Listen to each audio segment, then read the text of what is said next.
Hi, boys and girls. Thank you for tuning in for another story from Pastor Joe.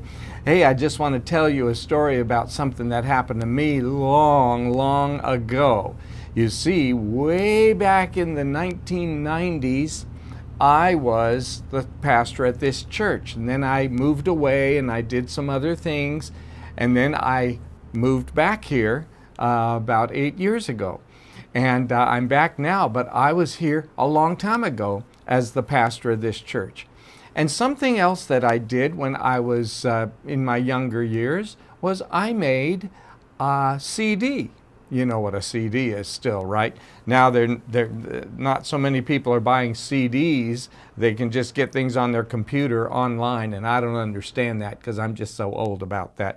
But back not long ago, we made CDs. They still sell CDs today, and I still have a bunch of them, but I made a CD. And so my friend told me that I should do that, and so he paid for all of the expenses for me to make a music CD, and we came up with some songs together, and he got all of the other people who would play the instruments, and I played the instruments, part of the instruments on my CD. And he got some professionals to put it together for us. And this is the one that I got. I got this one that's called I Belong to Jesus. Can you see that? That's a picture of me. I was standing with my guitar.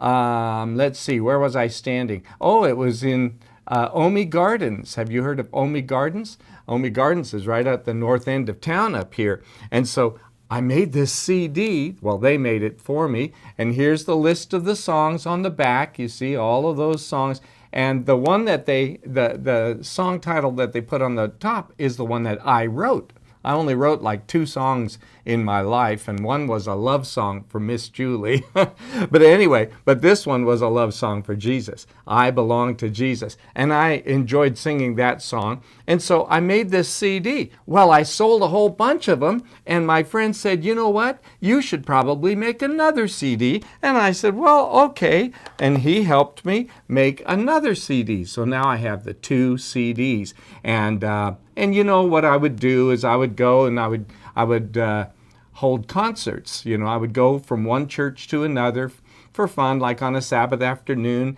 I would call the church and say, could I come and sing for your people? And I have some CDs I can sell to them. And everything all the money I made on the CDs just helped to pay for what it cost us to make the CDs. And anyway, so I made these CDs, and my friend said, yeah, you should go and do concerts in churches. So I started sending out emails and letters to various churches all around where I could drive to. And I said, I'll come and do a concert at your church if people want to hear me sing. And then they can buy a CD afterwards, or 2 CDs, or more than that if they want. And many people did, and that was really fun. Well, listen, I had a brother who was a pastor down in the Portland area. And he said to me, you know, Brother Joe, I would like you to come and sing at my church. And so I did. I drove all the way down there, and I had to buy my own PA system. You know what a PA system is? It's a sound system, sort of like this, that I put up here on the shelf behind me. Now, this is a very small sound system that I just happen to have now, but I got a bigger one, and I had speaker stands, you know, those big tall stands that you can put the speakers on. I had those. I had all the wires, and I had the microphones. I had all kinds of other doohickeys that are involved in hooking up my guitar and all kinds of things. And I had a little tape system, and I brought it all with me, not a tape, a CD system, and I played up my background music, my backtrack they call it, and I sang to it and I played along with it while I did my concerts. Well, I went to my brother's church and I did this concert. Well, while I was there, I met some men who were leaders in our church, not in my church here, but leaders of the conference and the union offices. And these are some higher up people who are sort of my bosses. And it's part of the church organization. Anyway, so afterwards I was talking with one of them, and I happened to know him because he used to be the president in this conference, but now he had gone over to the North Pacific Union Conference down by Portland, where my brother's church was, and he was the union president now. And after church, he caught me in the church foyer, and we were talking, and we were just enjoying ourselves. And right in the middle of our conversation after my concert, another man that I didn't know ran up and interrupted our conversation. And he gave me his business card. I don't have my business card here. I have business card. You know what a business card is. It's sort of like this. This is a business card, and it has someone's name on it. Now this is, I don't know who this is right here. But he gave me his business card, and he said, I want to talk with you. I have the opportunity of a lifetime for you. And he gave me his card, and he walked off. He had a little beard, just a small beard, and I said to the president's name was Jerry Potzer. Your parents might remember him, maybe they don't. Anyway, I said, who was that? Who was that man who just gave me his card? Oh, it says his name is Monty Church. That was his last name, was Church. Monty Church. And he was in charge of, I can't remember what it was called. I think it was called Native American Ministries for the Union, for a whole region, this big part of the country. And he had been at my concert. He heard what I did, and he knew that I was just one guy who had a lot of music, and a lot of it was on the CD, and I had my own PA system, and he wanted to talk with me about an opportunity. So I finally called him later, and he told me what he does. Once a year, Monty Church, well, he's retired now, but back then, this was in the 1990s, maybe around 1998. Yeah, 1998, I think. And once a year, he flies up to Alaska, and he goes to the conference office there in Anchorage, the city of Anchorage, Alaska, and he gets all of the leaders of the conference office, the conference president for the Alaska conference, and the conference vice president, and a couple of other people like that who work in the conference office, and they all together, they jump into a couple of little planes that seat only 6 people each, and together they fly those planes all over Alaska. And they land in these very small airports, very, very tiny airports in very tiny cities, and they go and they preach to all the people who are members in the churches there. And they kind of encourage them because Alaska is a big, big state, and they don't get to see very many people very often, except for the people in their church. But people from far away, they don't get to see them very often. And so they go there and they meet with them for 2 or 3 days at a time, and they preach encouraging messages to them, and they sing with them, and they visit with them, and they say, we appreciate all the work that you're doing way out here in the middle of nowhere, because that's how Alaska is. All the cities are spread way far from each other, and so they get lonely. And so these guys just go out there and encourage them, and they get in their little planes and they fly all the way all around this big, big state. Well, that's kind of cool. But I said, Monty, you've explained to me what you do with them, but where do I come in? Why are you talking with me? And Monty said, well, one thing that we like to do is bring someone who can sing. Oh, well, I can sing. He said, we like to bring someone who can sing, and they can do a concert at each one of our places, and they can sing for our whatever church services we have.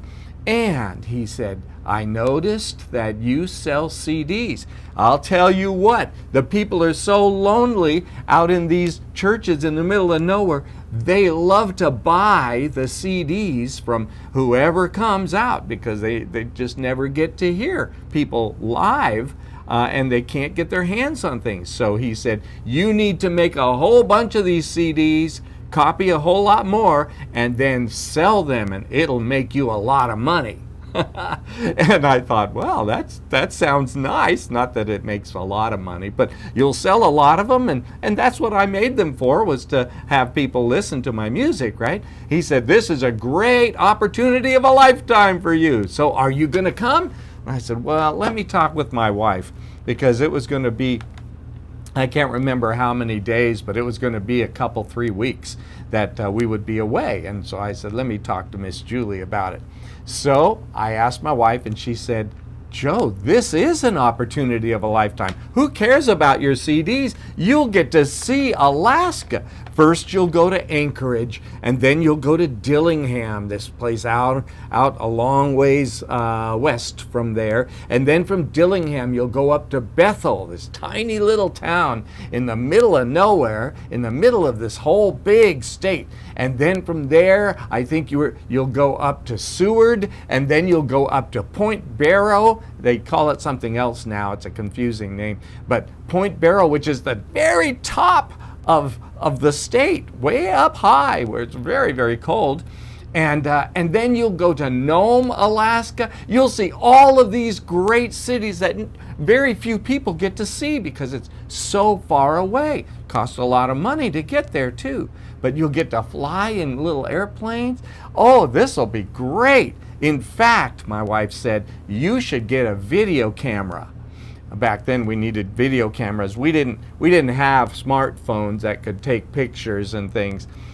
We didn't have little tiny cameras. You had to get a big video camera. And she said, let's spend some money ourselves and get a video camera. Maybe you'll make enough money off of your CDs to pay for your video camera.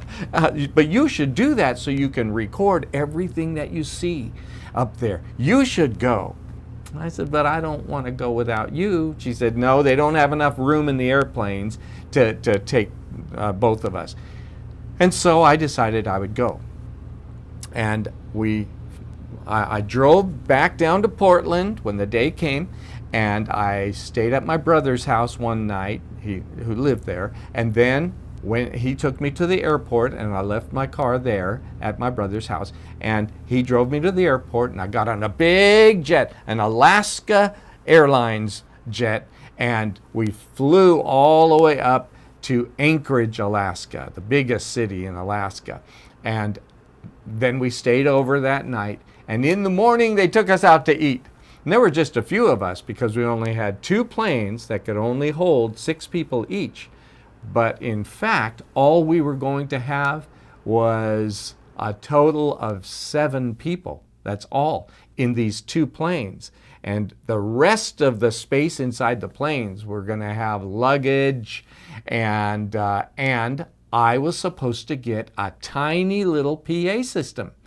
And he said, when you sell all of these things, you're going to make enough money to pay yourself back for your new PA system that you should get, because you can't take your big PA system on the planes. There's not enough room. So get a tiny little one, and we'll all use your PA system, your sound system. And so I asked a friend, Terry Mace, who was a member in our church here, to help me find just the right PA system. Now, I told you about this. This is a sound system, a public address PA system. But this one's even bigger, much bigger than the one that Terry Mace helped me find. And all of my system could fit on a little music stand. That's all. And then, of course, I had to have a couple of speakers, and I had to have a couple of big speaker stands. But my whole sound system didn't take much space.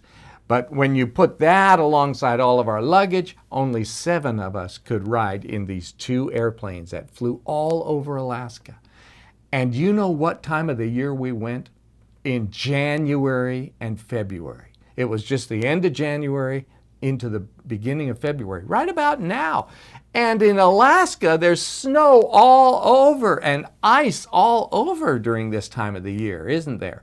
And so it was cold, and as we flew up in the air, it was just totally white. Everywhere below us, we would look out and see white. But I got too far ahead. the morning that we were going to get in these little planes for the very first time at the big airport, they took us out to eat, I told you. So when we were there looking at the menu, what did I see but banana nut pancakes? And I wanted some banana nut pancakes. Oh, and it looked so good. And I got a big helping. And so I filled myself up with banana nut pancakes. And at the end of it, I was so full. Oh, my tummy was so full. And so then we went to the airport. We got in these tiny little planes. And they put me in the back of the airplane, which isn't very far. It's just behind the pilot's seat because, only 6 people could fit in the thing. And all of the luggage and everything was behind me. And there I was. And they had me put a lot of layers of clothing on because we would be up in the sky and it gets very cold way up in the sky, and it was January, almost February, and so it was going to be so cold. So I had to get a whole lot of jackets on top of jackets on top of jackets on, and they put me in the back of the plane. Now these little planes aren't like the big planes. When you're in a little plane, you feel everything that happens. And when the little plane tries to go forward or move sideways, it's always moving. The little plane is always moving like this. It's up and down like that. And it wasn't long before my full tummy started to feel sick because I ate too much, and now I was getting queasy because it was moving me around. I was getting dizzy and I didn't feel so good. And you know what happens when you don't feel so good? You feel like you might have to throw up. I know. And so I had a little, everyone who flew in the airplane had one of those, what do you call them? Headphones, and it had a little microphone, sort of like the one that I use at church. Actually, it was a little bigger. And you can talk to each other. And I said to the pilot, Monty was in the front church. Monty Church was in the front seat. And I said, Monty, I think I'm going to be sick. And Monty looked around and he found a little Ziploc baggie and he handed the Ziploc baggie to me in case I had to throw up, right? And I was so sick, but I didn't throw up. And just then I remembered something. My sister-in-law, my brother's wife, before we left, for some reason, gave me a little tiny pill. They can give you pills like Dramamine or pills for sore stomach, like it's called Imodium AD, or there's Pepto-Bismol. And this one was an Imodium, what did I call it? Anyway, it was a little pill. And she had given it to me and she said, if you get sick in that airplane, then take one of these because it'll help to calm your stomach. And so I had put it right in my pocket. Well, I had forgotten all about it. It was in my shirt pocket all that time. And then I remembered that she gave me that pill. And so I reached in there and I fished around and I found it. And I had a bottle of water with me. And so I opened the bottle of water and I took the pill and I drank some water. In fact, I drank almost the whole thing of water, trying to get that little pill down and trying to feel better. And then I waited for it to work, right? And eventually it did. This was a 3 hours and 15 minute trip, a flight in the air. And I hadn't been up there for more than a half an hour when this happened, and I was sick. But after about 10 minutes, it started feeling better. But after about 15 or 20 minutes, now I had to go to the bathroom. It was a terrible trip for me because I had drunk so much water. Anyway, so that wasn't so great a trip. And we finally made it to Dillingham, the city of Dillingham, and there, I got to feeling better once we landed, and then we had the concert. We saw all of the people, and the president he preached, and they sang, and he visited with a lot of people, and we had a good time in Dillingham.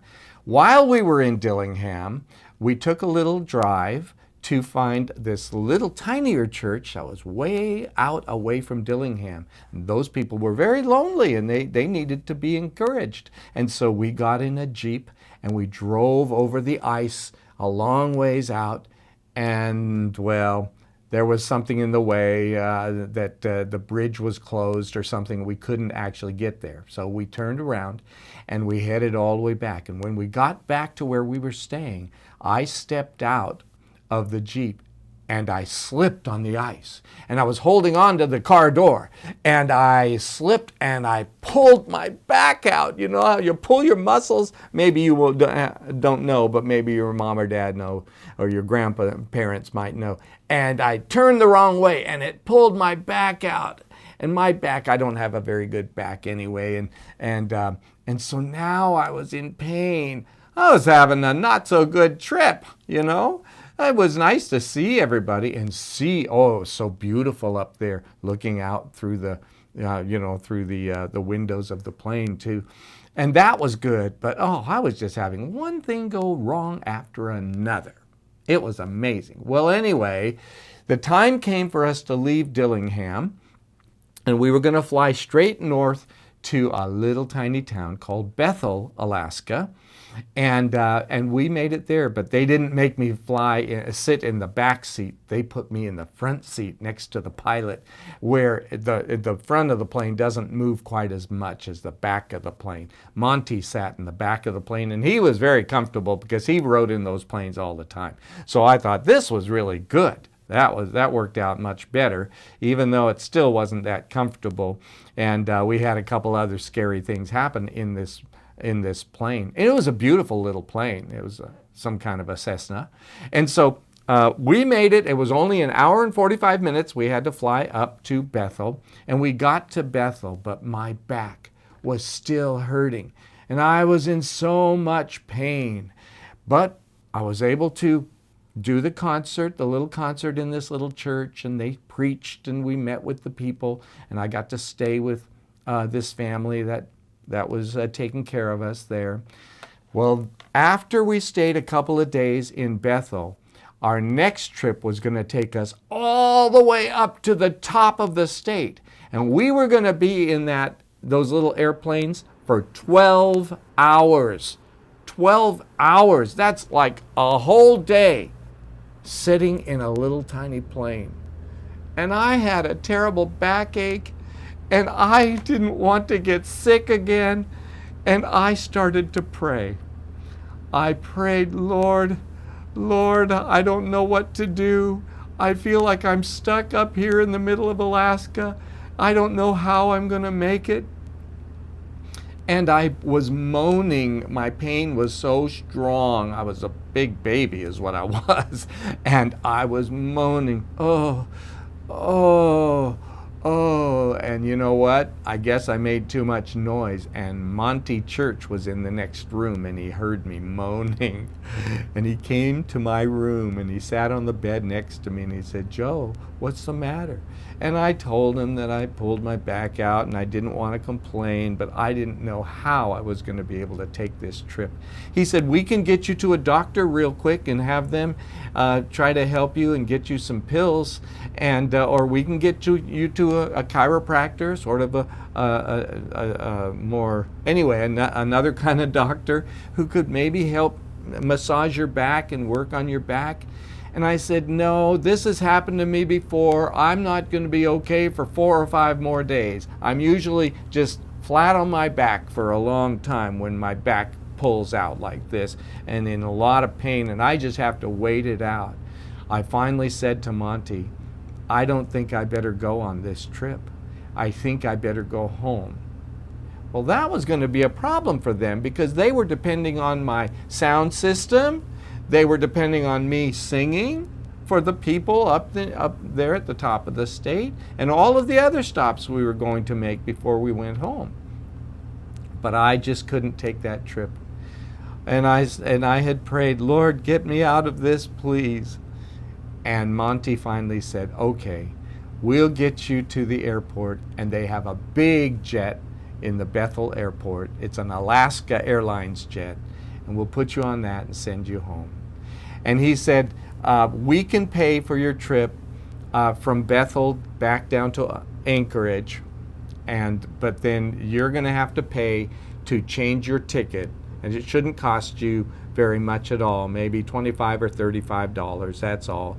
And you still already sold a lot of CDs, not a ton because you've only been at 2 places, but by then I had sold enough CDs. I had sold $225 I had made off of the CDs, and that was going to help to pay for the CDs, right? Well, so I was so happy when I got on that big jet. Yes, I was still in pain, but I was so happy I wasn't in the tiny plane flying all that way for 12 hours. So I got in the big plane with the big comfortable seat, and I flew back to Anchorage. And I went up to the ticket counter to change my ticket to be able to fly home earlier than it was scheduled. And they said, that will be $230. I said, well, I was told it would only cost $25 or $30. And they said, well, that's not true. It's going to cost you $230. So I had to take all the money I made off of my CDs and pay them to change my ticket so I could fly back to my brother's house in Portland and then drive home. And I was able to do that. So I didn't really make any money. But the nice thing was that the conference leaders up there in Alaska, they liked my PA system so much that they said, could we keep it and we'll buy it from you? So I didn't have to take my PA system home with me at all. I left it for them and they could use it. I sent them a list of what it cost me to buy it, and they sent me a check, and that was nice. All right, so that was the end of my trip, and after several days, my back got better and I was back to normal, if you want to call it that. It wasn't long after that I moved away. Miss Julie and I moved to Colorado, and I was the youth director, the conference youth director. I was in charge of the summer camp, I was in charge of Pathfinders, and I was in charge of Bible conferences and senior youth stuff and stuff like that.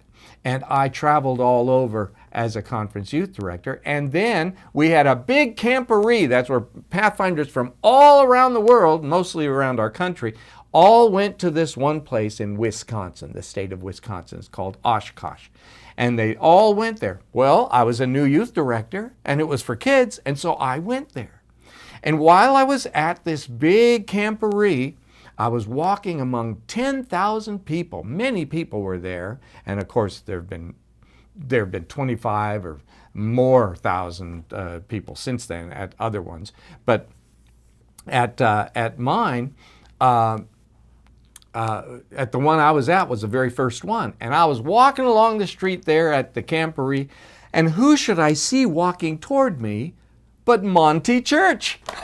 And Monty came up to me and he said, "Hey Joe, how you doing?" He says, "How's your back?" And I said, "Oh, my back eventually got better." And we caught up, and we told about each other's lives and how things were going. And then he said to me, "Joe, you were extremely blessed to not have to go on that flight with us that day. When you flew home and we flew up to Point Barrow, that was the worst flight I have ever been on." And Monty Church had spent most of his life flying in little planes like that. He said the plane was in turbulence, the wind was pushing us around, and we were going up and jerking this way and that way. And he said, "You might not have ever been able to handle that, especially with your bad back." And we finally made it up there, but we were scared that we might crash many, many times. That was the best thing that could have happened for you, Joe, was for you to not go with us, even though we were very disappointed that you had to leave. Oh, I went back to my headquarters where all of my people were that were with me. And I just got some time alone with the Lord, and I thanked Him for taking care of me. But then I also got the news about that plane. A few months after our trip, that plane crashed, and 2 people in the plane died. It was a beautiful plane. It was a very nice plane, but it crashed. Because sometimes people fly so much up in Alaska, it's the only way to get from one place to another in very little time. And the more people fly, the greater the chance that turbulence is going to happen and the planes are going to crash. Now that doesn't happen most of the time. Most of the time it's very safe up there. But the more they fly, the greater the chance. And that poor plane and those two poor people died in a terrible crash in the side of a mountain because of the turbulence. And it was a very sad story, wasn't it? But I just remembered that God was taking care of me. You know, I failed to tell you at the start of this that we were always praying that God would take care of us and watch over us on this very important trip that we were on, to encourage the people who were worshiping God, who were teaching the children about God, who were ministering and encouraging each other. And every morning and noon and night, we would spend time praying that God would help us to serve Him well and to be faithful, but also to protect us as we were on this trip. And He did, you know. Do you know that in the Bible, there is a verse, it's Psalm 91, verse 4. And it makes God seem like, well, like a good parent. You know, have you ever seen birds or chickens especially, where they have little chickadees, you know, little chicks, they're babies, and they all go under the bird's wings, the mom's wings, and the mom spreads her wings out and she holds them tight against herself to protect them and keep them warm and watch over them. Have you ever seen that? Well, this uses that kind of a picture in our minds to say that's what God does. God watches over us and He takes care of us, but sometimes we don't want Him to, and we want to go off and do other things, and we don't ask for God's help. But if we ask Him, He will watch over us, and whatever happens to us, we know that it was for the best. And this verse, Psalm 91:4 says, He will cover you with His feathers. He will cover you with His feathers, like the mother chicken does, or the mother bird does. And then it says, He will shelter you, that's cover you, with His wings. His faithful promises are your armor and protection. That just says that God's going to take care of us if we will let Him. So I want to remind you, always, doesn't matter what's happening in your life, always remember to ask for God's protection. Ask for God to watch over you. And bad things, yeah, they will happen. You know, I hurt my back and I got a stomach ache, and things like that do happen in our lives. But as long as we remember to ask for God to guide us, to watch over us, He will see us through. And again, it doesn't mean that bad things don't happen. It just means that God is watching over us and He's going to lead us exactly to where He wants us to be. He knows better than we do, doesn't He? And so that's why we should always ask Him to watch over us. That's our story today. Let's pray as we close. Lord in heaven, thank You so much for reminding us that You want to be our heavenly parent who watches over us, who spreads His wings over us and cares over us and protects us and leads us and guides us in the good times and in the tough times. Thank You for taking care of me on that trip that I was on, and for just watching over me. You had a plan for me, and You weren't done with me. And I know that all the boys and girls, You have a plan for every one of them too. So watch over us and help us to be faithful and to follow Your guidance. And we pray this in Jesus' name. Amen. Thank you, guys. I'll see you next week right here. God bless you. Bye-bye.